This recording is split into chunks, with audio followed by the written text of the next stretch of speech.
ہمیں تو پتہ ہے کہ ان کا نشانہ ہم پہ ہے، بٹ ان کے ساتھ جو ہوگا وہ بھی آپ دیکھ لیں گے. کیونکہ عوام نے تو شاندانہ صاحبہ، عوام نے تو 8 فروری کو بتایا کہ وہ کیا چاہتے تھے. عوام کا پروبیبلی یہ مطلب شعور کہہ لیں یا سب سے بڑی ایک سافٹ موومنٹ بھی ہوتی ہے نا، عوام کا وہ سافٹ ریولوشن تھا کہ بھئی پاکستان، جس پارٹی کے پاس پولیٹیکل، بلہ نہیں تھا، بالکل. کسی طریقے سے بہت سارے ایسے راستے تھے جو بند کیے گئے پی ٹی آئی کے لیے، لیکن عوام نے بتا دیا کہ بھئی ہم کیا چاہتے ہیں. لیکن پی ٹی آئی کے حوالے سے میں اس لیے پوچھ رہی ہوں کہ پی ٹی آئی کی طرف عوام بھی دیکھتی ہے، چاہے ورکر ہو، سپورٹر ہو، وہ آپ کے حلقے کا ہوگا، کسی اور حلقے کا ہوگا، وہ دیکھے گا اپنے ایم این اے کی طرف، اس نمائندے کی طرف جس کو اس نے ووٹ ڈال کر تو یہ بتا دیا کہ بھئی میں تمہارے ساتھ ہوں، لیکن اب تم میرے لیے کیا کر رہے ہو، یا تم اب آگے کس طرح سے بڑھو گے تاکہ مزید ہم تمہیں جوائن کریں.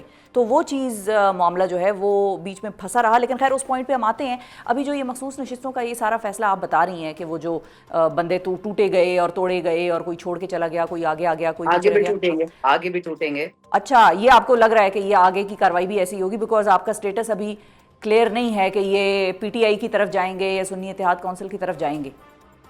دیکھیں شباب نے 3-4 باتیں کی، میں چاروں کا جواب دیتی ہوں. نمبر 1، 8 فروری کو سافٹ ریولوشن نہیں آیا تھا، یہ ہارڈ ریولوشن تھا. مشکل سے ہم 10-15 لوگ تھے جو الیکشن میں کیمپین کر رہے تھے، باقی تو سارے چھپے ہوئے تھے. نہ ہمارا کوئی اس وقت یار تھا، نہ مددگار تھا، نہ پیسے دینے والا تھا، نہ کوئی پوچھنے والا تھا. ہم نے اکیلا کیا. ہمیں بام تھریٹس تھیں، آپ کو تو پتہ ہی ہے. ہمیں مرڈر تھریٹس تھی، ہمیں ٹیررسٹ تھریٹس تھے. میرا حلقہ ان اینی کیس ماشاءاللہ جب جہاں بھی تیل نکلتا ہے، کوئلہ نکلتا ہے، گیس نکلتا ہے، تو طالبان یا جج یا ایکسٹریمسٹ جو بھی ان کو کہیں، وہ سب سے پہلے وہاں پہنچ جاتے ہیں. ان کو لوکیشن کون دیتا ہے مجھے بھی پتا ہے، آپ کو بھی پتا ہے، ٹھیک. تو یہ کہنا کہ وہ سافٹ ریولوشن تو سافٹ تو بالکل بھی نہیں تھا. پاکستان کی عوام نے جان ہتھیلی پہ رکھی، وہ نکلے. ان لوگوں نے یہ کیا ہے اس بجٹ میں. میں آپ کو صاف صاف بتا دوں، 20% ٹیکس غریب کی زندگی کے ہر مرحلے پہ لگا دیا ہے، کھانے پہ، پیٹرول پہ، اسکول پہ، میڈیسن پہ، ہسپتال پہ. اب یہ بات سیاسی نہیں رہی. میں کب سے کہہ رہی ہوں، بات عمران خان کی نہیں، یہ بات پی ٹی آئی کی نہیں ہے، یہ بات پاکستان کی ہے. تو ہاں، اگر عوام چاہتی ہے کہ پاکستان کا نظام بدلے، ان کو نکلنا پڑے گا. عمران خان کے لیے نہیں، اپنے بچوں کے حق کے لیے، ورنہ یہی ان کو 70 سال اگلے گزارنے پڑیں گے. رہے میرے حلقے کی بات، میں نے آپ کو کلیئرلی بتا دیا کہ میرے حلقے میں 1.5 سال سے کیا ہو رہا ہے. میری عوام کو اچھی طرح پتہ ہے کہ میں ان کے لیے کتنا بھاگتی ہوں. میرے حلقے، اور وہ میرے ورکر نہیں، عمران خان کے ورکر ہیں. میرے حلقے میں لوگوں کو پتہ ہے کہ 4 اکتوبر میں ہمیں تو اجازت نہیں تھی جانے کی ڈی چوک 4 اکتوبر میں، کیونکہ وہ 26ویں آئینی ترمیم آئی تھی. تو ہمیں کہا تھا میں نے، اس کو کوئی نہیں جائے گا وہاں پہ. میرے ورکر، ان کو جیلوں سے نکالا. جو 26 نومبر میرے حلقے کے ورکر تھے ان کو نکالا. میرا حلقہ 100% مطمئن ہے. ہمیں تو 2 ٹھیک روپے ہے. نہیں ملتے وفاق سے، تو میں ڈیولپمنٹ کیا کروں گی؟ یہ یاد رکھیں.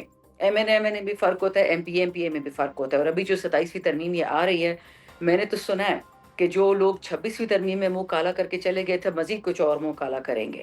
یہ خواتین نشستیں اتنی جلدی جلدی دی گئی، ان کو اوپر سے آرڈر آیا ہے، کہ جلدی کرو، 27ویں ترمیم چاہیے اور ہمیں کیا کہتے ہیں، میکسیمم ووٹس چاہیے. But remember, this is a flash trade. You're buying people for money. It's the most disgusting profession in the world. And our so-called honorable elected MPs and MNAs and senators are a part of it. But it just shows you, this is what Form 47 people do. This is their pesha. This is there پیشہ. ٹھیک ہے. تو اب ظاہر ہے کہ یہ ساری سچویشن تو آپ لوگ دیکھ رہے ہیں کہ یہ اب رائٹنگ آن دا وال ہے کہ 27th امینڈمنٹ بھی آنی ہے. اچھا، ساتھ ہی جو بجٹ کا آپ نے ذکر کیا اس میں فاٹا جو مرجڈ ڈسٹرکٹس تھیں جن کو سابقہ اس فاٹا کے ہم پیسے کہتے تھے، نہیں دیے. اور کہ اس کو مریم اب صاحبہ نے 10 کھرب کھا لی ہے نا، تو مریم کے 10 کھرب بھی تو پورے کرنے ہیں نا. اچھا، ویسے آپ نے اچھا پوائنٹ ویسے نکالا 10 کھرب والا، لیکن کے پی کی گورنمنٹ کے اوپر بھی کرپشن کے الزامات لگ رہے ہیں، تو وہ خیر بات ہم بعد دیکھیں، میں کریں کے گے. پی میں اور مریم نواز میں یہ فرق ہے. یہ کسی موروثی خاندانی حکومت نہیں ہے، یہ پی ٹی آئی کی ہے. پی ٹی آئی میں پہلے جتنے بھی چور تھے، علیم خان، جہانگیر ترین، ان کو لات مار کے خان صاحب نے نکال دیا. ابھی جو کے پی کے میں چوری کرے گا اس کو بھی لات ملے گی. فرق یہ ہے، یہاں پہ شاباشی ملتی ہے بیٹی صاحبہ کو کہ آپ نے صرف 10 کھرب چرائے. ابھی تو اب زرداری سے بہت پیچھے ہیں، تھوڑا اور چرا لیں. یہ یہاں چکر، فرق یہ ہے. اچھا، اب وہ جو فاٹا کی ہم بات کر رہے تھے، فاٹا کے حوالے سے بھی فیصلہ بجٹ میں یہ ہوا ہے کہ فاٹا کا اسپیشل سٹیٹس جو ٹیکس کا تھا، ٹیکس فری زون کے طور پر، وہ بھی ختم کر رہے ہیں، اور اس کو بھی آگے آنے والے وقتوں میں وفاق کے انڈر شاید لے کر آ رہے ہیں. 27ویں ترمیم کے حوالے سے یہ بھی ہم بعض سن رہے ہیں. یہ اس کا آپ naturally G J U I F کو کیسے خوش کیا جائے گا؟ ساری اسمگلنگ تو مرجڈ ایریاز میں فاٹا میں ہوتی تھی. خیر یہ نہیں ہے کہ اسمگلنگ وہاں رک گئی ہے، لیکن تھوڑی بہت ٹرانسپیرنسی آ گئی ہے، اسکول اسپتال آ گئے ہیں. تو کوئی پاگل ہے کہ وہاں پہ چاہے گا کہ جہاں پہ یورینیم ہے، سونا ہے، نیفرائٹ ہے، کرومائٹ ہے، وہاں پہ تبدیلی آئے؟ وہ تو چاہتے کہ ہمارے پہلے پہاڑوں میں گھس کے ہمارے لوگوں کو مارتے تھے، تو ہمارے گھروں میں گھسنا چاہ رہے ہیں. گیم ساری مائنز اینڈ منرلز کی ہے. Please don't get it wrong. اور یہ یاد رکھیے گا، یہ جو ڈرامے بازی ساری ہو رہی ہے نا 27ویں ترمیم کی، ان لوگوں نے ٹرمپ سے بڑے بڑے وعدے کیے، امریکہ سے، باقی یورپ سے، کہ خان نہ نکلے ہم پورا پاکستان آپ کو دے دیں گے، بٹ خان جیسے نہ نکلے. ٹھیک ہے، تو اب خان صاحب کا اندر رکھنے کا کیا نقصان ہو رہا ہے پارٹی کو؟ جو مجھے نظر آ رہا ہے وہ یہ ہے کہ when the cat is away mice play. تو اس وقت جو پی ٹی آئی میں آپس میں آپ لڑائی جھگڑا یا اختلافات دیکھتے ہیں، آلدو بات اس پہ اس لیے کرنی بنتی ہے کہ لوگ عوام، پھر میں وہی کہوں گی بات کہ بہت سارے لوگ سٹل بھی آپ لوگوں کی طرف ہی دیکھیں گے کہ بھئی ان کی طرف سے کوئی ایسا ہی ڈائریکشن آئے. وہ نکلنے 26 نومبر کو دیکھیں جو بھی ہوا، اس کے باوجود بھی آپ لوگوں کے بہت سارے لوگوں سے، ورکر سے ہم بھی کنیکٹڈ ہیں، وہ یہ ابھی بھی بتاتے ہیں کہ یہ دوبارہ کہیں گے، ہم دوبارہ نکلیں گے. لیکن وہ نکالنے والی، ایبسولوٹلی وہ جو تحریک ہے وہ نکال نکالنے دیکھا والی. آپ اس کی. میں آپ کو یہ بتا دوں، نکالنے والی الحمدللہ قوت ایک اللہ کی ذات ہے، لیڈر عمران خان ہے، اور ہم M N As M P As اپنے حلقوں کو نکالیں گے، اس کی ہمیں کوئی فکر نہیں ہے. ٹھیک ہے. ایشو اس وقت یہ ہے، خواجہ آصف نے یہ ڈرامہ کیا تھا جب یہ پہلگام والا ان کا تھا، تو اس میں اس نے یہ بات کہی تھی کہ عمران خان کو نہیں ہونا چاہیے اڈیالے میں، کیونکہ اڈیالے میں خطرہ ہے کہ انڈیا سے میزائل آ سکتے. اڈیالے میں کیوں آئے؟ پاکستان میں اور کوئی جیل نہیں ہے. سو یہ ان کی گندی گیمز چل رہی ہیں، کوشش کرتے ہیں کہ کسی نہ کسی طریقے سے خان کو جانی یا مالی نقصان پہنچے، چاہے وہ اڈیالے میں پہنچے. کبھی کہتے ہیں دبئی چلے جاؤ، کبھی کہتے ہیں لندن چلے جاؤ، زمان پاک چلے جاؤ، بنی گالا سی ایم ہاؤس. They God forbid intend to get rid of Khan. لیکن یہ یاد رکھیں، فرعون کو بھی یہ نشہ تھا، نمرود کو بھی یہ تھا، ان سب جالود کو بھی تھا کہ ہم خدا ہیں، خدا سے بڑے. کیونکہ ان کے پاس بھی چلو جیپیں نہیں تھی، بٹ ان کے پاس بندوقیں تو تھی، نہ پیسہ تو تھا، نہ طاقت تو تھی. تو ابھی والوں کو بھی یہی نشہ ہے، بات صرف نشے کی ہے. دے کین ڈو لٹل اور نتھنگ. ان کو پتا ہے کہ پاکستان از کوئکلی اباؤٹ ٹو گو بیلی اپ. یہ جو $75 ارب ایس آئی ایف سی نے لے کے آنے تھے، $1 ارب بھی نہیں آیا. $1 ارب کیا کہتے ہیں آئی ایم ایف سے لے کے اپنی ناک کے زمین پہ نہ کرتے ہیں. They are bloody embarrassed. China کچھ نہیں دے رہا، امریکہ کچھ نہیں دے رہا، یورپ کچھ ٹھیک نہیں ہے، دے رہا. امریکہ اور وہ یورپ بات صحیح ہے آپ کی. مائی باپ کیوں نہیں دیتے ان کو؟ ٹھیک ہے، وہ تو آپ کی بات صحیح ہے کہ بہت سارے مسائل گورنمنٹ کو درپیش ہیں، لیکن گورنمنٹ بڑی کمفرٹیبل ہے کیونکہ مسائل کی دوسری بات طرف سے. نہیں ہے، ایگزسٹینشیل کرائسس ہے.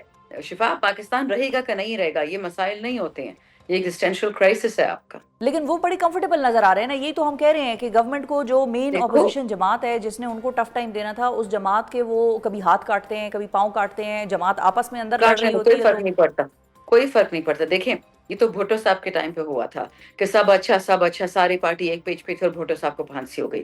The fact that P T آئی میں لوگ زندہ ہے، خان کا ورکر زندہ ہے، ہم بات کرتے ہیں، ہم کھل کے کرتے ہیں. وی ڈونٹ کیئر کہ آگے سامنے کون کھڑا ہے. ہم عمران خان کے ورکر ہیں، عمران خان کو جواب دیں اور عمران خان کے لیے لڑتے ہیں.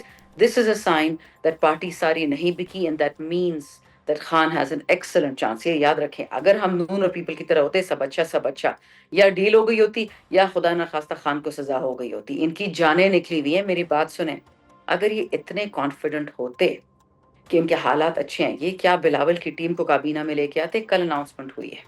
اگر ان کی گورنمنٹ اتنی اسٹرانگ ہوتی تو کیا بلاول کو کابینہ میں لانے کی ضرورت تھی؟ ٹھیک ہے. ریڈ بٹوین دا لائنز، یہ بہت ہی بزدل کاہل لوگ ہیں. Nothing will last forever، لیکن یہ سخت دن ہے، اس میں سے گزرنا پڑے گا. We have to go through this to get to the other side. ٹھیک ہے. اور اس میں ایک چیز جو مسنگ نظر آتی ہے وہ ہے one voice. Can P T I speak with one voice? کیونکہ بہت سارے لوگ ایسے ہیں، مثال کے طور پہ جب میں کرپشن کی بات کری تھی تو تیمور جھگڑا کے خلاف مقدمے بنے ہوئے ہیں، کرپشن کے حوالے سے ان سے انکوائریاں ہو رہی ہیں. تو جب ایک سی ایم کے حوالے سے ہم کہہ سکتے ہیں کہ بھئی اتنا کھل کے اس نے ایک محاذ اپنے ایک سابق وزیر خزانہ کے خلاف کھولا ہوا ہے، اور وزیر خزانہ کو بھی پھر اس کو جواب دینا پڑتا ہے. حالانکہ جھگڑا was on my program last week, اور انہوں نے کہا کہ میں مطلب اس کے باوجود کہ میرے اوپر یہ سب کچھ ہو رہا ہے، میں عمران خان کے لیے ظاہر ہے میں اس کا ورکر ہوں، میں اس کے ساتھ بھی کھڑا ہو جاؤں گا. آج میں اڈیالہ گیا اور میں ان کے ساتھ، خان نے میری ایک کمیٹی میں مجھے شامل کیا اور میں بیٹھوں گا اس کمیٹی میں، لیکن میں بھولا نہیں ہوں، لیکن میں بیٹھوں گا. تو کیا پی ٹی آئی کو آپ بھی مشورہ دیں گی، یا آپ کا بھی یہ خیال ہے کہ P T I should speak with one voice جب تک خان صاحب باہر نہیں آ جاتے؟ بعد میں پھر بے شک اپنی جو بھی مسائل ہیں وہ خان صاحب کے سامنے رکھے کہ خان صاحب آپ فیصلہ کر دیں کہ اس نے ٹھیک کیا یا میں نے غلط کیا، جو بھی ہے آپ بتائیں. لیکن اس سے فوکس شفٹ ہو جاتا ہے جب ہم خبروں کے بھی، آپ کو پتہ ہے کہ جس طرح سے نیوز انوائرمنٹ یا نیوز انڈسٹری چلتی ہے، جب تیمور جھگڑا پہ کیس کھل جائے گا تو پھر لوگ عمران خان کے بارے میں رہائی کی بات پوچھیں گے نہیں، وہ یہ کہیں گے کہ اچھا جھگڑا صاحب آپ نے کتنی کرپشن کی یا کتنا مال بنایا. تو فوکس شفٹ ہو جاتا ہے ان اختلافات سے. جنید اکبر صاحب جب کہتے ہیں نہیں you can not compare Junaid Akbar, Taimur Jhagra, Shandana Gulzar, Ali Amin to Imran Khan. Different ball game altogether. پہلی بات. دوسری بات، آپ کی یونٹی بات بالکل صحیح، یونٹی ہونی چاہیے، لیکن وہ ہے، ہم سب اس بات میں متفق ہے کہ واحد لیڈر ہے وہ عمران خان ہے. تیسری بات، پی ٹی آئی میں اگر سوال جواب کا ایک پروسیس ہے جو باقی پارٹیوں میں نہیں ہے، کیا وہ ہم ختم کر دیں؟ مجھے بتائیں ابھی تک جو کہتے تھے بزدار چور ہے، فرح گوگی چور، ان پہ کیسز کیوں نہیں ہوئے؟ کون ان کو بچا رہا ہے، پروٹیکٹ کر رہا ہے؟ خان تو جیل میں ہے۔ اگر پی ٹی آئی میں سوال جواب ختم ہو گیا تو پھر ہم میں اور اکاؤنٹیبلٹی نون اور ختم ہو پیپل گئی۔ میں کوئی فرق نہیں رہے گا، ہر چیز سائڈ بائی سائڈ چلے گی۔ آئی ایم کانفیڈنٹ کہ تیمور جھگڑا اپنا کیس پروو کر پائیں گے، کہ جو بھی ویلیگیشنز ہیں وہ ان کو کلیئر کر لیں گے۔ دیکھیے ہم موروثی نہ تھے نہ کبھی ہوں گے، عمران خان نے 100 دفعہ یہ بات کی ہے کہ نہ ہم موروثی ہیں نہ ہم موروثی ہوں گے، اور نہ ہم موروثیت کو مانتے ہیں۔ پیپل، نون اور پاکستان تحریک انصاف میں فرق یہی ہے۔ سو جو بھی ہوگا خان کی مرضی سے ہوگا، جب بھی ہوگا۔ I can assure you Khan صاحب اس وقت جو میں جانتی ہوں، جس خان کو میں جانتی ہوں، وہ ابھی بھی اپنی انگلیوں کے اشاروں پہ لوگوں کو نچوا رہا ہے۔ کیوں وہ کوائٹ ہے، کیا وہ دیکھ رہا ہے، وہ ان کے دل میں کچھ راز ہیں جو کسی کو نہیں پتا۔ میں تو 1 سال سے خان صاحب سے ملی بھی نہیں ہوں، وہ جو کرنیل ہے جو نہیں ٹھیک، ملنے دیتا، باقیوں کو تو ملاتا ہے، مجھے نہیں ملاتا۔ سو آئی کین اشور یو کہ یہ ساری چیزیں اپنی جگہ آہستہ آہستہ the dust will settle، because دیکھیں either باجوہ will survive، یا باجوہ قوتیں سروائیو کریں گی یا پاکستان کرے گا۔ اس وقت حالات اتنے خراب ہیں۔ بالکل ٹھیک ہے جی، بہت شکریہ ادا کریں گے شاندانہ گلزار صاحبہ ناظرین ہمارے ساتھ موجود تھیں، اور جو بھی ان کا سٹانس تھا پی ٹی آئی کے حوالے سے، پاکستان کے حوالے سے، سیاست کے حوالے سے، وہ آپ نے سنا، آپ نے جانا۔ اور اب پروگرام میں ذکر سوات میں بروقت ریسکیو نہ کیے جانے کے باعث ان 12 انسانی جانوں کے ضیاع کا اور اس اندھوناک سانحے کی بازگشت مسلسل چوتھے روز سنائی دینے کا۔ 27 جون کو دریائے سوات میں اچانک سیلابی ریلا آنے کے بعد کل 17 افراد ڈوبے تھے، جن میں 4 کو بچا لیا گیا تھا، جبکہ 12 افراد کی لاشیں بعد میں دریائے سوات میں سے نکالی گئی تھیں۔ آج اس سانحے کے چوتھے روز بھی ڈوبنے والے ایک بچے کی تلاش دن بھر جاری رہی، اور اس ریسکیو حکام کے مطابق مختلف مقامات پر سرچ آپریشن جاری رہا ہے۔ اس سانحے پر صوبائی حکومت کو خاصی تنقید کا سامنا کرنا پڑا ہے، اور ڈوبنے والے افراد کے لواحقین کا یہ موقف ہے کہ متاثرین 1.5 گھنٹے تک ریسکیو کیے جانے کا انتظار کرتے رہے، مگر مدد ان تک نہ پہنچ سکی۔ آج ہی مشیر اطلاعات خیبر پختونخوا بیرسٹر سیف کا یہ دعویٰ سامنے آ گیا ہے کہ واقعے کے دن موسم خراب تھا، اس لیے ہیلی کاپٹر کو ریسکیو کے لیے استعمال نہیں کیا جا سکتا تھا، کیونکہ وہ حادثے کا شکار ہو سکتا تھا۔ بیرسٹر سیف کے بقول 27 جون کو طغیانی کے باعث دریائے سوات سے 80 لوگوں کو بچایا گیا۔ سانحہ سوات کے حوالے سے اب مزید کیا حقائق سامنے آ رہے ہیں اور مزید کیا اپڈیٹس ہیں، اس حوالے سے بات کرنے کے لیے ہمارے ساتھ سوات سے موجود ہیں سینئر صحافی شیریں زادہ صاحب، جو کہ اس واقعے کی لمحہ بلمحہ رپورٹنگ کرتے رہے ہیں۔ السلام علیکم شیریں زادہ صاحب۔ وعلیکم السلام، بہت شکریہ جی۔ بہت شکریہ شیریں زادہ صاحب، آپ نے وقت نکالا اور لمحہ بلمحہ آپ اس سارے واقعے کی رپورٹنگ کرتے رہے ہیں۔ سب سے پہلے تو ذرا اس ایریے کا اگر آپ محل وقوع بتا سکیں ناظرین کے لیے، پھر ہم آتے ہیں کہ کتنوں کو بچایا گیا اور کس نے بچایا، لیکن محل وقوع اگر آپ اس علاقے کا، اس ایریے کا بتا سکیں جہاں سے یہ سیلابی ریلا گزر رہا تھا۔ ہمارے پشتوں میں تو اس کو ویسے خوڑ کہا جاتا ہے کہ وہ خوڑ آ گیا ہے تو بس وہ اچانک سے آ جاتا ہے، تو کیا یہ پانی بھی اچانک سے آیا تھا، کوئی الرٹس تھے؟ ذرا پہلے ایریے کا بتائیں اور پھر یہ بھی بتائیے گا۔ اصل میں یہ جو سیلابی ریلا جہاں سے شروع ہوا یہ کلاؤڈ برسٹ تھا، اور یہ فاضا خیلا اور مٹھا کے درمیان جو اس کو پشتوں میں خڑ بھی کہتے ہیں، اور ندی جو ہے نا وہاں پر یہ کلاؤڈ برسٹ ہوا، اور یہ جو ریلا ہے تقریباً جہاں حادثہ ہوا ہے وہاں سے یہ 30 کلومیٹر دور ہے، اور تقریباً کوئی 2 گھنٹے میں یا 1.5 گھنٹے میں یہ فاصلہ طے کرتے ہیں۔ تو لوگ یہ الزام لگاتے ہیں اور یہ تنقید کرتے ہیں ضلع انتظامیہ پر، پولیس پر بھی، کہ یہ جو ریلا جب روانہ ہوا تو آیا انہوں نے کیوں خبردار نہیں کیا کہ کیا مطلب کوئی اپنے آپ کو محفوظ کرے، دریا سے ہٹ جائے۔ لیکن یہ ایک علیحدہ بات ہے، جو اہم بات ہے وہ یہ ہے کہ یہ جو دریائے سوات ہے اس کے ساتھ جہاں واقعہ رونما ہوا ہے وہاں پر واکنگ ٹریک بن رہا ہے، تو اچھا، محکمہ ایریگیشن نے دریا کو کنورٹ کرنے کے لیے وہاں پر بند باندھا تھا، یعنی وہاں پر وٹا، یعنی پشتوں میں اس کو وٹا کہتے ہیں، بند بھی کہتے ہیں اور پشتے بھی کہتے ہیں۔ تو وہ وہاں پر بتایا یہ جاتا ہے کہ ایک ٹھیکیدار نے وہاں پر جو بند تعمیر کیا تھا وہ تو اس میں کامیاب رہا، جو عام پانی ہے اس کو کنورٹ کرنے میں تو کامیاب رہا، لیکن جیسے ہی یہ سیلابی ریلا پہنچا تو وہ یہ پانی برداشت نہ کر سکا اور وہ بند ٹوٹ گیا، اور اچھا، تقریباً کوئی 100 یا 150 میٹر کے فاصلے پر یہ سیاح ناشتہ کر کے دریا کے پاس گئے کہ وہ وہاں پر فوٹوگرافی کر سکے۔ جب یہ سیاح وہاں جا رہے تو بالکل پانی نہیں تھا۔ ان میں سیاحوں کا بھی قصور نہیں ہے، کسی اور کا بھی قصور نہیں ہے، اگر قصوروار ہے تو محکمہ اریگیشن وہ ٹھیکیدار جس نے وہ بند بنایا ہے وہ بند اچانک ٹوٹ گیا تو سیاحوں کو موقع ہی نہیں ملا کہ وہ وہاں سے کیسے نکلے. وہاں پر جو دریائے سوات میں مائننگ کی جاتی ہے, یہ جو کرش مافیا ہے وہاں پر وہ ٹھیلے بناتے ہیں, ایک ڈیرا سا جو ہے نا وہ بناتا ہے, ٹھیلا بھی اس کو کہتے ہیں. تو وہ وہاں پر انہوں نے سمجھا کہ یہ محفوظ جگہ ہے. اس وقت وہ جو ٹھیلا تھا وہ اونچی لگ رہی تھی تو وہاں پر وہ یہ سارے فیملی جو ہے نا وہاں پر بیٹھ گئے اور کھڑے ہو گئے تاکہ انتظار کر سکے پانی کم ہو جائے گا. لیکن پانی کم ہونے کے بجائے آہستہ آہستہ زیادہ ہو رہا تھا, اور بلکہ یہ جو ٹھیلا تھا وہ آہستہ آہستہ جو ہے نا وہ سرک رہی تھی پانی کے بہاؤ کے ساتھ. تو وہ جو ایریا تھا وہ محدود ہوتا گیا. ہم اس کو دیکھتے رہے, وہ چیختے رہے امداد کے لیے کہ ہمیں بچاؤ. ٹھیک ہے, ایک ایک کر کے ہمارے ذہنوں سے ابھی بھی یہ نہیں نکل رہا ہے کہ یہ کیسے ہو سکتا ہے کہ پختون بیلٹ میں, کیونکہ ہم بہت مہمان نواز ہیں, ہم اپنے مہمانوں پر اپنی جان نچھاور کرتے ہیں. اگر ہمارے لوکل لوگ یہاں پر ہوتے جو دریائے سوات کو سمجھتے ہیں, اس کو مطلب تیرنا آتا ہے, تو وہ بھی یہ لوگ بچاتے تھے. ہلال سے میری بات ہوئی تو وہ یہ کہتے تھے کہ بالکل یہ آسان تھا, بالکل مشکل نہیں تھا. یہ ہم یعنی جو ہمارے دیسی جالے کشتیاں ہوتے اس کے ذریعے ہم بچا سکتے تھے. لیکن بدقسمتی سے ہلال کہتے ہیں کہ میں نیچے تھا اور مجھے پتہ ہی نہیں چلا, میں کسی اور آپریشن میں مصروف تھا تو مجھے پتہ ہی نہیں چلا کہ یہاں پر کیا ہو رہا ہے. اچھا, بڑی ڈیٹیل میں شہریزادہ صاحب آپ نے بڑی ڈیٹیل میں بتایا کہ کس طریقے کا وہ محل وقوع ہے اور اریگیشن ڈپارٹمنٹ کی کیا ذمہ داری بنتی تھی.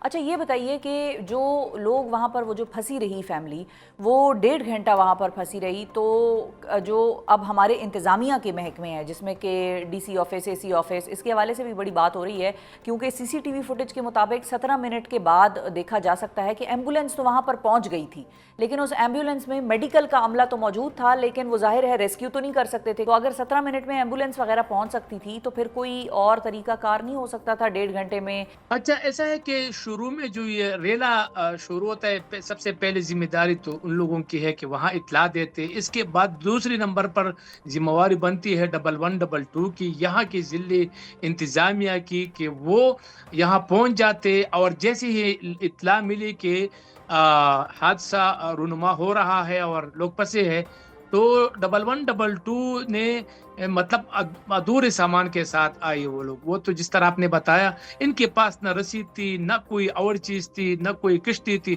وہ بیچارے جا کے واپس چلے گئے اور کشتی وغیرہ لے کے آئے, اور پھر ٹائم جو تھا وہ اس میں سارا مس ہو گیا.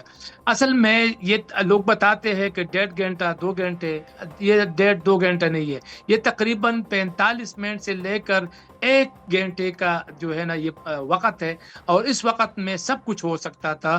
لیکن جو ہمارے 1122 کا جو عملہ ہے ان کے پاس تربیت یافتہ لوگ بھی نہیں ہیں.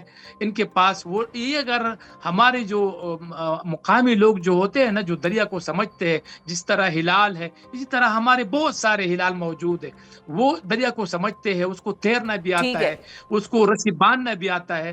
تو ہمارے جو 1122 کے مطلب اہلکار ہے وہ تربیت یافتہ بھی نہیں ہے, تو ذمہ داری ان پر بنتی ہے. اچھا یہ بتائیے شہریزادہ صاحب کہ آج جو بیرسٹر سیف صاحب یہ کلیم کر رہے ہیں کہ ہم نے اس دن 80 لوگوں کی جان بچائی ہے اور ہم نے لوگوں کو سیو کیا ہے, یہ نہیں ہے کہ ہم نے کسی کو ریسکیو نہیں کیا اور حکومت کچھ نہیں کری تھی, یہ بات درست ہے؟ آپ نے وہ جو 80 لوگ جن کے بارے میں وہ بات کر رہے ہیں وہ واقعہ کہاں پر پیش آ رہا تھا اور اس کے حوالے سے کچھ بتا سکیں گے کہ وہ کس طرح سے ریسکیو کیا تھا ان کو؟ بالکل, ان کی بات کچھ حد تک تو ٹھیک ہے. یعنی میں جیسے مجھے اطلاع خود ملی کہ میں اس سیلاب یہ میرے سامنے آیا, یہ سیلابی ریلا میرے سامنے آیا, لیکن میں اس مقام سے تقریباً 1 کلومیٹر کے فاصلے پر تھا.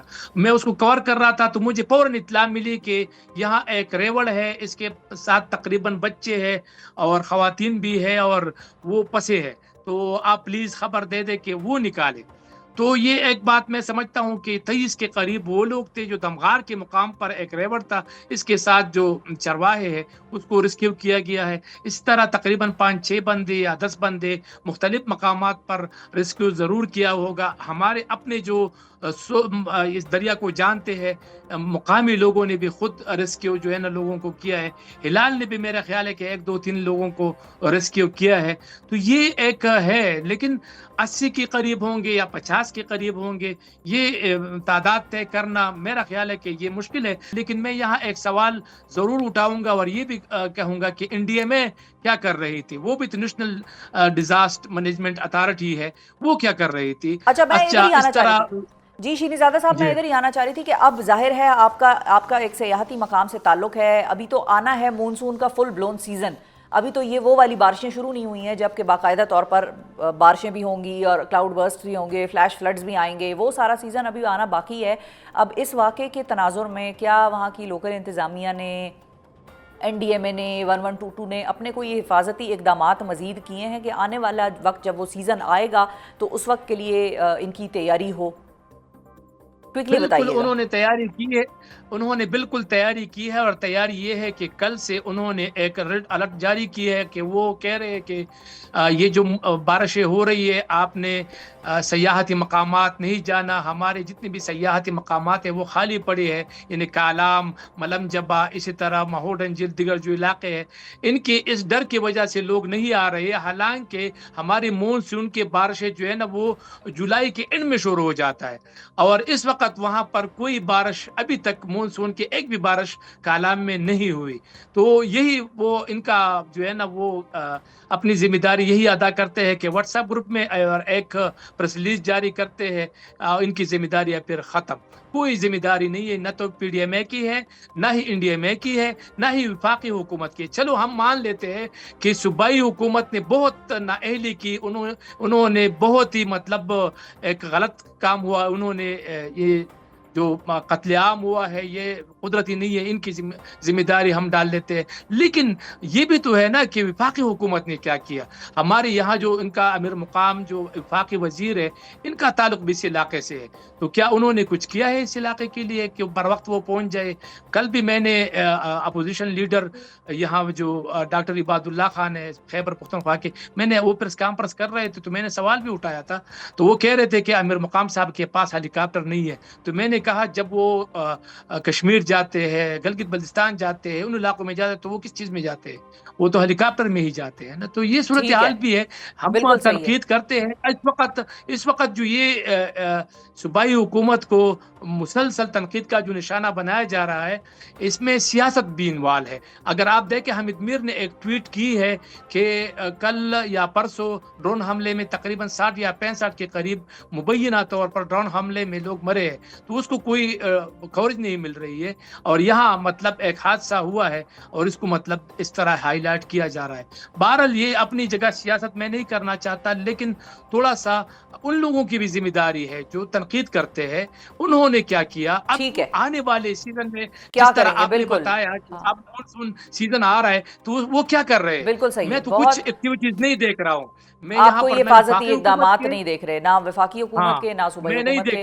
بہت شکریہ, بہت شکریہ ادا کریں گے. شیریں زادہ صاحب سینئر صحافی ہیں, ناظرین تعلق رکھتے ہیں اور لمحہ بلمحہ رپورٹنگ کر رہے تھے وہاں سے, لمحہ بلمحہ لوگوں کو آگاہ رکھے ہوئے تھے. اور انہوں نے کہا کہ حفاظتی اقدامات کی صورت میں صرف ایک الرٹ ہے جو کہ واٹس ایپ گروپوں میں پریس ریلیز کی شکل میں جاری کر دیا گیا ہے اور اپنی ذمہ داری سے بری ذمہ ہو گئے ہیں. اس کے علاوہ کوئی حفاظتی اقدامات وغیرہ نہیں کیے جا رہے, ان کی نظر میں بہرحال نہیں ہے. اور جو تنقید کر رہے ہیں, تنقید کرنے والے بھی اس وقت سیاست کر رہے ہیں, ان کا یہ بھی کہنا تھا. اب پروگرام میں ذکر عافیہ صدیقی کیس میں حکومت پاکستان کی پسپائی کے حوالے سے سامنے آنے والے ایک اہم خبر کا, جس کے مطابق وفاقی حکومت نے امریکی عدالت میں عافیہ صدیقی کیس میں عدالتی معاونت کرنے اور فریق بننے سے انکار کر دیا ہے. آج اسلام آباد ہائی کورٹ میں عافیہ صدیقی کیس کی سماعت کے دوران ایڈیشنل اٹارنی جنرل نے عدالت کو بتایا ہے کہ حکومت نے امریکہ میں اس کیس میں فریق نہ بننے کا فیصلہ کیا ہے. اس پر جسٹس سردار اعجاز نے سوال کیا کہ کس وجہ سے یہ فیصلہ کیا گیا ہے اور اصل وجوہات کیا ہیں. اس پر ایڈیشنل اٹارنی جنرل نے کہا کہ حکومت کی جانب سے یہی فیصلہ کیا گیا ہے. جسٹس سردار اعجاز نے کہا کہ حکومت یا اٹارنی جنرل کوئی فیصلہ کریں تو اس کی وجوہات بھی ہوتی ہیں, بغیر وجوہات کے کوئی فیصلہ نہیں کیا جاتا. یہ آئینی عدالت ہے, ایسا نہیں ہو سکتا کوئی عدالت آ کر کہے فیصلہ یہ کیا ہے لیکن وجوہات نہ بتائے. آج کی سماعت کتنی اہم تھی اور اب حکومتی فیصلے کے بعد کی کیس کی قانونی حیثیت کیا رہ گئی ہے امریکی عدالتوں میں, اس حوالے سے گفتگو کرنے کے لیے ہمارے ساتھ موجود ہیں عافیہ صدیقی کیس میں عافیہ صدیقی کے وکیل عمران شفیق صاحب. السلام علیکم عمران صاحب. وعلیکم السلام. بہت شکریہ عمران صاحب, آپ نے وقت نکالا. سب سے پہلے تو یہ بتائیے کہ میں نے تھوڑا سا ناظرین کی نالج کے لیے ان کو تھوڑا سا آج کے ریمارکس اور آج کا مکالمہ تو بتا دیا, لیکن آج عدالت میں ادروائز ہوا کیا ان باتوں کے علاوہ, آپ کس طرح سے ریڈ کر رہے ہیں آج جو حکومت پاکستان نے کیا ہے؟ دیکھیے بڑی معمولی سی استدعا ہے، بڑی معصوم سی استدعا ہے عافیہ صاحبہ کی طرف سے، اور وہ یہ ہے کہ امریکہ کی عدالت میں آپ کا فریق بننا ضروری نہیں ہوتا۔ امریکہ کی عدالت میں عافیہ صدیقی صاحبہ کی طرف سے ایک درخواست دائر ہونے جا رہی ہے، جس میں عافیہ صدیقی نے عدالت سے یہ استدعا کرنی ہے کہ جو میرا ٹرائل ہوا تھا وہ بہت غلط انداز میں ہوا تھا اور میرے ساتھ بہت زیادتی ہوئی ہے، اور مجھے انسانی بنیادوں پر جو ہے وہ رہا کیا جائے۔ اس عدالتی درخواست میں جو عافیہ صدیقی کی طرف سے دائر ہوگی عدالت میں، امریکہ کی عدالت میں، امریکہ میں جو عافیہ صدیقی صاحبہ کے وکلاء ہیں ان کا یہ ماننا ہے، ان کی قانونی رائے یہ ہے کہ اگر اس مقدمے میں حکومت پاکستان فریق بنے بغیر محض ایک امائکس بریف داخل کر دے، جسے کہتے ہیں عدالتی معاونت کی درخواست، اور اس درخواست میں جو عافیہ صدیقی صاحبہ کی درخواست ہے اس کے مندرجات پر کوئی بحث نہ کرے، اس کی کوئی توثیق نہ کرے، کوئی تصدیق نہ کرے، محض اپنا کیونکہ اس کے لیے ضروری نہیں ہوتا کہ آپ پوری درخواست کی یا اس کی ایک ایک لائن کی اور اس کے مندرجات کی اور اس کی ایویڈنس کی حمایت کریں، آپ صرف یہ حمایت کر دیں اتنی کہ عافیہ صدیقی صاحبہ کو انسانی بنیادوں پر رہا کیا جائے۔ حکومت پاکستان بھی یہی چاہتی ہے۔ یہ دو جملے ہیں جو حکومت پاکستان نے لکھ کے دینے ہیں، لیکن حکومت پاکستان اس کام کو کرنے کے لیے تیار نہیں ہے، اور حکومت پاکستان نے گزشتہ سے پیوستہ جو پیشی تھی اس میں عدالت کو کہا کہ حکومت پاکستان نے اس پر انکار کر دیا ہے، اور اٹارنی جنرل آف پاکستان نے بھی اوپینین دے دی ہے کہ اس میں یہ درخواست دائر کرنے کی ضرورت نہیں ہے۔ یہ ہمارے لیے ایک حیرت کی بات ہے شفا۔ اس کی وجہ یہ ہے کہ اٹارنی جنرل آف پاکستان پہلے ایک بار عدالت میں آ کر عدالت میں یہ بیان دے چکے ہیں کہ ان پرنسپل حکومت پاکستان کو امائکس بریف داخل کرنے میں کوئی اعتراض نہیں ہے، اور حکومت پاکستان نے ایون ٹرمپ صاحب کو جب وہ ٹرمپ سے پہلے جو صدر صاحب نے جب معافی کا بائیڈن کے، تو اس دور میں شہباز شریف صاحب نے ایک جو کلیمنسی کی درخواست تھی وہ بھی دائر کی تھی، جو خط بھیجا تھا، لیکن وہ خط اس کا آج تک پتہ نہیں چلا وہ خط پہنچا نہیں پہنچا، اس کا کیا جواب آیا وہ بھی ایک مسٹری ہے۔ لیکن چونکہ اس خط کا بھی کوئی جواب نہیں آیا اور خط کا بھی کوئی پتہ نہیں چلا، اور یہ کہا گیا کہ اس خط کو تسلیم نہیں کیا گیا، لیکن اب جب یہ معاملہ اب عدالت میں سیم وہی چیز ہے، اگر جو خط میں آپ نے لکھی تھی، بلکہ خط میں آپ نے کچھ ایک قدم بڑھ کے زیادہ لکھا ہوگا، یہاں تو ہم آپ سے ایک جملہ لکھنے کا مطالبہ کر رہے ہیں کہ اس کی وجہ ہے کہ عافیہ صدیقی صاحبہ کے وکلاء کا کہنا یہ ہے کہ امریکی عدالتوں میں جب سزا ہوئی عافیہ صدیقی کو تو یہ تاثر پایا جاتا ہے کہ اس سزا کو حکومت پاکستان کی خوش پناہی اور حمایت حاصل ہے، اسی لیے عافیہ صدیقی کو امریکہ کے حوالے کیا گیا۔ یہ تاثر جو ہے یہ بالکل جو امریکی عدالتوں میں پایا جاتا ہے، اب اس تاثر کو توڑنا ہے، اور ویسے بھی بین الاقوامی قانون کے تحت بھی اور پاکستان کے قانون کے تحت بھی شفا، یہ ویانا کنونشن ہے جو پاکستان کی حکومت کو پابند کرتا ہے، اور پاکستان نے ویانا کنونشن کو ڈپلومیٹک پریویلیجز ایکٹ ہے 1972 کا، اس میں یہ کہا ہوا ہے کہ پاکستان کا کوئی بھی شہری دنیا میں کہیں بھی ہے، حکومت پاکستان اس کی قانونی امداد کرے گی۔ تو ہم تو قانونی امداد کا ایک چھوٹا سا حصہ مانگ رہے ہیں کہ آپ وہ دے دیں تو عافیہ صدیقی کی رہائی کے راستے کھل جائیں گے۔ ٹھیک ہے عمران صاحب، اب آپ نے بڑی ڈیٹیل میں سمجھایا ہے کہ حکومت پاکستان نے پہلے کیا کہا تھا، اور بالکل کلیمنسی پٹیشن جب فائل ہوئی تھی تو ہم نے بھی کچھ وکلاء کے ساتھ اس پر اپنے پروگرام میں بات کی تھی۔ اب یہ بتائیے عمران صاحب کہ اب آج جو بھی ایڈیشنل اٹارنی جنرل نے عدالت میں بیان دیا، وجوہات نہیں بتائیں لیکن فیصلہ بتا گئے کہ بھئی ہم نے یہ فیصلہ کیا ہے، لیکن وجوہات نہیں بتا رہے تھے جج صاحب کے پوچھنے کے باوجود بھی۔ اب اس فیصلے کے بعد عافیہ صدیقی کیس جو کہ امریکی عدالت میں جس پر بات ہوگی، بحث مباحثہ ہوگا، اس پر کیا اثر پڑے گا جو کہ حکومت پاکستان کا جو آج کا یہ فیصلہ سامنے آیا ہے؟ دیکھیں ہمیں حکومت پاکستان سے تو ایسا اس لیے ہم عدالت میں موجود ہیں، یہ جو فیصلہ ہے یہ کوئی حکومت پاکستان یہ ایک ریاست ہے، عدالت نے بھی یہی کہا، اور یہ ایک آئینی عدالت ہے۔ آئینی عدالت میں آپ نے اپنے کسی بھی فیصلے کی وجوہات پیش کرنی ہوتی ہے۔ جب اس فیصلے کی وجوہات عدالت کے سامنے جائیں گی تو عدالت ان وجوہات کا جائزہ لے گی، اور یہ حتمی اختیار عدالت کا ہے کیونکہ یہ بنیادی انسانی حقوق کا مسئلہ ہے، پاکستان کے ایک شہری کی اور حکومت پاکستان کی آئینی اور جو قانونی ذمہ داری ہے ان کا مسئلہ ہے، تو اس لیے عدالت اس کا فیصلہ کرے گی کہ آیا اچھا تو پھر عمران صاحب کیا آپ یہ کہہ رہے ہیں یا غلط ہے؟ عمران صاحب کیا پھر آپ کی بات کا یہ مطلب سمجھا جائے کہ پاکستان حکومت کا جو یہ فیصلہ ہے it is up for judicial adjudication, اور یہ فیصلہ عدالت اس کو بدلوا بھی سکتی ہے آنے والے دنوں میں؟